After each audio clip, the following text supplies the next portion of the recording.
ভারতের স্বাধীনতার সংগ্রামের ইতিহাসে এমন কিছু নাম আছে যা চিরকাল অমর হয়ে থাকবে, আর তার মধ্যে এক উজ্জ্বল নক্ষত্র হলেন নেতাজি সুভাষচন্দ্র বসু। একজন নেতা যার অন্তর্ধানের রহস্য আজও কোটি কোটি মানুষকে ভাবায়। চলুন আজ নেতাজির জীবন আর তার আদর্শের এই বিশ্লেষণে আমরা একটু ডুব দিই। আসলে মূল প্রশ্নটা কিন্তু এখানেই এসে দাঁড়ায়, কিভাবে একটা দেশের এত বড় একজন নায়ক, যার এক ডাকে লক্ষ লক্ষ মানুষ নিজের জীবন দিতে পারত, তিনি হঠাৎ করে উধাও হয়ে যেতে পারেন। এই রহস্যের মধ্যেই কিন্তু লুকিয়ে আছে তার সেই অদম্য জীবনের আসল গল্প। তো সরকারিভাবে যা বলা হয় সেটা হলো ১৯৪৫ সালের ১৮ই অগস্ট তাইওয়ানে একটা প্লেন ক্র্যাশে তার মৃত্যু হয়। এটাই হচ্ছে অফিসিয়াল স্টোরি, কিন্তু অনেকের কাছেই এই গল্পটা এখানেই শেষ হয়ে যায়নি। আর ঠিক সেই মুহূর্তে থেকেই জন্ম নেয় একটা রহস্যের, যা আজ পর্যন্ত অমীমাংসিত। কিন্তু এই রহস্যময় ব্যক্তিত্বের শুরুটা কোথায়? চলুন সেই গল্পটা একদম গোড়া থেকে জেনে নেওয়া যাক। তার জীবনের প্রথম অধ্যায়, কিভাবে একজন মেধাবী ছাত্র হয়ে উঠলেন এক বিদ্রোহী নেতা। ১৮৯৭ সাল, কটকের এক সম্ভ্রান্ত পরিবারে তার জন্ম। ছোটবেলা থেকেই তার মধ্যে একটা তীব্র আত্মসম্মানবোধ ছিল। যেমন ধরুন, প্রেসিডেন্সি কলেজে পড়ার সময় এক ইংরেজ প্রফেসর ভারতবিরোধী মন্তব্য করেন, আর তার প্রতিবাদ করায় তাকে কলেজ থেকে বের করে দেওয়া হয়। এই ঘটনাগুলো কিন্তু শুধু তার পড়াশোনার মড়ি ঘুরিয়ে দেয়নি, বরং তার ভেতরের বিদ্রোহী সত্তাটাকে জাগিয়ে তুলেছিল। কিন্তু তার মেধা তাতে থেমে থাকেনি। দর্শনশাস্ত্রে গ্র্যাজুয়েট হওয়ার পর তিনি সোজা ইংল্যান্ডে পাড়ি দেন, ইন্ডিয়ান সিভিল সার্ভিস বা আইসিএস পরীক্ষা দেওয়ার জন্য। আর এখানেই তার প্রতিভা সবাইকে চমকে দেয়। ভাবুন তো একবার, সেই সময়ের সবচেয়ে কঠিন পরীক্ষায় তিনি ৪র্থ স্থান অধিকার করেন। মানে ব্রিটিশদের সবচেয়ে মর্যাদাপূর্ণ প্রশাসনিক পদে যোগ দেবার সুযোগ একদম তার হাতের মুঠোয় ছিল। কিন্তু তিনি সেই সুযোগটা নেননি। ১৯২১ সালে তিনি সেই লোভনীয় চাকরি থেকে ইস্তফা দেন, কারণ তার কাছে ব্রিটিশ সরকারের অধীনে চাকরি করার চেয়েও দেশের সেবা করাটা অনেক বেশি গুরুত্বপূর্ণ ছিল। আর এই একটা সিদ্ধান্তই তার ভবিষ্যতের রাস্তা তৈরি করে দিয়েছিল। এবার আসা যাক তার রাজনৈতিক জীবনের সেই অধ্যায়ে, যেখানে তিনি স্বাধীনতার জন্য এক অন্য পথের দিশা দেখিয়েছিলেন।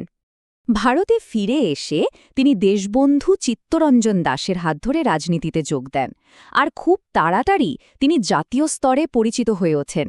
এতটাই যে ১৯৩৮ আর ১৯৩৯ সালে পরপর দুবার ভারতীয় জাতীয় কংগ্রেসের সভাপতি নির্বাচিত হন, আর দ্বিতীয়বার তো তিনি মহাত্মা গান্ধীর পছন্দের প্রার্থীকে হারিয়ে দেন, যা সেই সময় একটা বিরাট আলোড়ন সৃষ্টি করেছিল।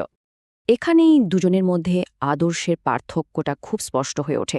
একদিকে ছিলেন মহাত্মা গান্ধী, যিনি বিশ্বাস করতেন যে অহিংসাই হল স্বাধীনতা পাওয়ার একমাত্র পথ, আর অন্যদিকে সুভাষচন্দ্র মনে করতেন দরকার হলে সশস্ত্র সংগ্রাম করে স্বাধীনতা ছিনিয়ে আনতে হবে। এটা ঠিক যে এই দুই মহান নেতার পথ ছিল ভিন্ন, কিন্তু তাদের দুজনেরই লক্ষ্য ছিল কিন্তু একটাই, ভারতের স্বাধীনতা। আর এই মতপার্থক্যের কারণে তিনি শেষ পর্যন্ত কংগ্রেস থেকে পদত্যাগ করেন। এরপর ব্রিটিশ সরকার তাকে কলকাতায় গৃহবন্দী করে রাখে, কিন্তু তাকে কি আর আটকে রাখা যায়? ১৯৬১ সালের জানুয়ারিতে তিনি ছদ্মবেশে এক অবিশ্বাস্য উপায়ে নিজের বাড়ি থেকে পালিয়ে যান। ভাবা যায়, আফগানিস্তান, সোভিয়েত ইউনিয়ন হয়ে তিনি শেষমেশ পৌঁছান জার্মানিতে। কেন? ভারতের স্বাধীনতার জন্য আন্তর্জাতিক সমর্থনের খোঁজে। আর এরপরই শুরু হয় তার জীবনের সবচেয়ে গুরুত্বপূর্ণ অধ্যায়, ভারতের মুক্তির জন্য তার নিজস্ব সেনাবাহিনী গঠন।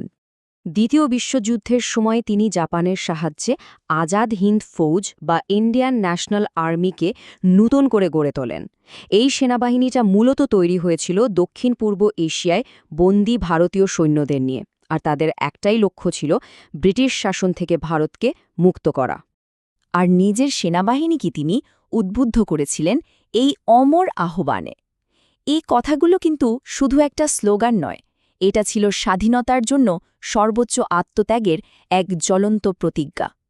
তারই দেওয়া জয় হিন্দ স্লোগানটি আজ সারা ভারতে জাতীয় অভিবাদন হিসেবে ব্যবহৃত হয়। এর সহজ অর্থ হল ভারতের জয় হোক। এই দুটো শব্দ ভারতের স্বাধীনতা সংগ্রামের এক অদম্য উদ্দীপনার প্রতীক হয়ে ওঠে।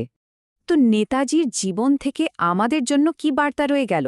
তার উত্তরাধিকার আসলে কি? তার উত্তরাধিকার হল অদম্য সাহস আর ইস্পাত কঠিন আত্মবিশ্বাস। তার জীবন ছিল কঠোর শৃঙ্খলা, অসাধারণ নেতৃত্ব আর নিঃস্বার্থ দেশপ্রেমের এক জীবন্ত উদাহরণ।